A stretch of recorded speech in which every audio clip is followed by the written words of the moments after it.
10,000-ից ավելի դեպք 10 ամսում։ Կենդանիների կողմից մարդկանց տուժելու դեպքերի թիվը տարեց տարի աճում է։ Ըստ վիճակագրական կոմիտեի տվյալների այս տարվա հունվար-հոկտեմբեր ամիսներին գրանցվել է 10,150 դեպք, ինչը զգալիորեն գերազանցում է նախորդ տարիների նույն ժամանակահատվածի ցուցանիշները։ Տուժածներից 3,481-ը մինչև 18 տարեկաններն են, ինչը գրանցված դեպքերի շուրջ 1/3-ն է։ Ի դեպ, պարզվում է, խնդիրը հատկապես սուր է գյուղական համայնքներում։ Գրանցված դեպքերից 3,141-ը արձանագրվել է գյուղերում։ Խանութ գնալու ընթացքում էր, փողոցում վստահ հանգիստ անցնում էի, շանը տեսա, բայց ագրեսիվ որևէ վարքագիծ չնկատեցի ու կողքով հանգիստ անցա, մտքովս էլ չանցավ, որ կհարձակվի։ Հարձակվեց, թռավ, ոտքս բռնեց, կառքին կծեց, մի քանի րոպե պոկվել չէի կարողանում։ Շատ վախեցա, հիմա նույնիսկ երեխաներիս մենակ խանութ գնալ չեմ թողում։ Հետաքրքրական է, որ 2024 թվականի հունվար-հոկտեմբերին կենդանիների կողմից տուժելու դեպքերի թիվը 8861-ն է եղել,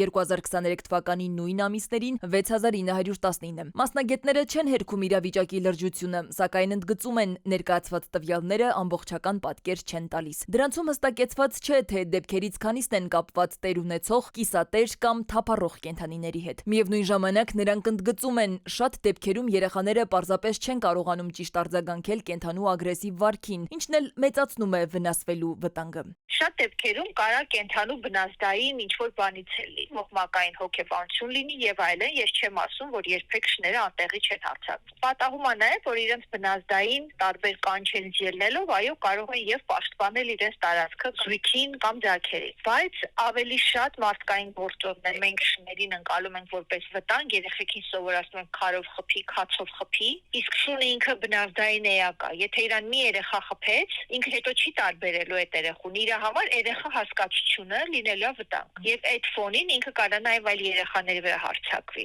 Կենդանապաշտպանները պնդում են, թե թափառող կենդանիների ոլորտում բավարար եւ արդյունավետ աշխատանք չի իրականացվում։ Խնդիրները վերաբերում են նաև սինանտրոպ եւ վնասատու համարվող կենդանիներին, մասնավորապես առնետներին, ինչն ուղղակիորեն կապված է աղբի վերամշակման եւ կառավարման բացերի հետ։ Նրանց գնահատմամբ իրավիճակը օրեցօր ավելի է սրվում։ Ինչու չեք կարողանում եք վերջապես թվով ամենափոքր եւ ծավալներով ամենամանր խնդիրը թափառող կենդանիները վերջապես մեր երկրում լուծել։ Գիտականորեն հիմնավորված եւ գործնականում ապացուցված միակ տարբերակը ցանկացած կենդանիների եւ հատկապես թափառող կենդանիների հիմնախնդրի լուծման դա զանգվածային ստեղծման խնդիրն է։ Դա միայն կենդանիների բռնել եւ ստեղծելը չէ, դա նրանց հաշվառումն է, գրանցումն է, ճճվաթափումն ու պատվաստումն է։ Մարդու համար վարքի տեսանկյունից անվտանգ կենդանիների տարածք վերադարձնելն է։ Թեև վերջին 2 տարիներին Հայաստանում մարդկանց մոտ կատաղության դեպքեր չեն արձանագրվել, 2025-ին գրանցված 2 դեպքերը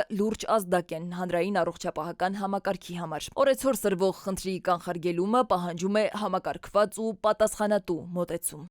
Սվետլանա Ավդիշյան, ժամը լրատվական։